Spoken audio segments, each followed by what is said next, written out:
Manni qopheessaa magaalaa Adaamaa raawwii hojii isaa ji'oota 5 gamaggame. Gamaggama kanarratti hooggantoonni fi hojjettoonni mana hojichaa sadarkaa magaalaatii haga aanaatti tajaajila kennan hirmaataniiru. Gabaasni raawwii hojii ji'oota 5 kan mana hojichaa dhiyaachuunis mariin irratti gaggeeffameera. Hojii gaggeessaa itti aanaa fi itti gaafatamaan tajaajila mana qopheessaa magaalaa Adaamaa obbo Haftaamuu Gizaa'u cimnoota raawwii keenya keessa turan galtee godhachuudhaan hanqinoota jiran furaa yaadota haaraa maddisiisuun dhimmoota xiyyeeffannoo addaa barbaadan irratti cichoominaan hojjechuun barbaachisaa ta'a jedhan. Toora xiyyeeffannoo hojiiwwan keenya hagammatti hojjenne akka jirutti ciminni keessanii hanqina cimina keenya qabannee hanqina keenya sirreessaa amma mootii ibbatti deemaa jirru walii wal qabatee waan qababarratti yoonani kenne gaarii ta'a kan hojjetan kaasumaafan.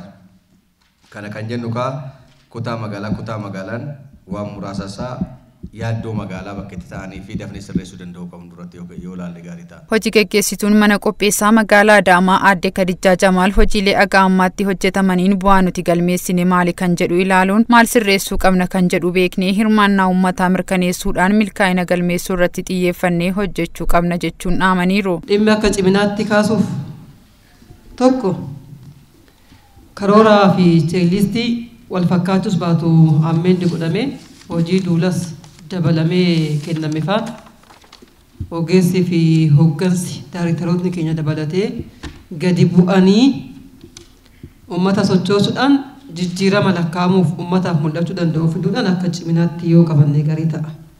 Yoo hojjanne bu'aa buusuu akka dandeenyu warraaqummaan akka jiruu fi kaka'umsi hojiis hojjechuus akka qabu hojjetaa fi hooggansa keenya birattis waan madaallee waan ta'eef akka ciminaatti yoo qabanne gaarii ta'a kan jedhu kaasuu barbaada. Qooda fudhattoonni gama kanarratti hirmaatan tokko seekterichi hojiilee abbummaan itti kenname hojjechuun jijjiirama misoomaa fiduu keessatti jalqabbiin jiru gaarii ta'uu kaasaniiru. Sharaaf salbaajiin karaa cufameetiin ilaallu gaafa adabbii itti fudhatee tarkaanfitti galtu karaan ofumaan baname. Uummata santu galata kennuu calqabee jechaadha.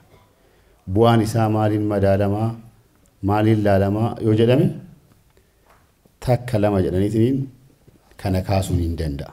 Xiinxallee bakka jirru adda baasnee waan raawwanne lakkoofsa doon ta'in uummata biratti yoo laallamu fayyadamummaa uummataa mirkaneessuudhaan wal qabatee ispeeshaalii hojiin keenya lakkoofsa qofa doon ta'in kan lafatti mul'atu waan ta'eef maal fakkaata qulqullummaassaa maal fakkaata hawwattummaassaa akkamitti magaalaa keenya jijjiire akkamitti magaalaa keenya guddise akkamitti dorgomummaa fi hawwattummaa keessattuu misooma alaa dhufu kan biyya keessas ta'e kan alaa harkisuu irratti magaalaa keenya jijjiiruu keessatti maal hojjenne jennee of laallu.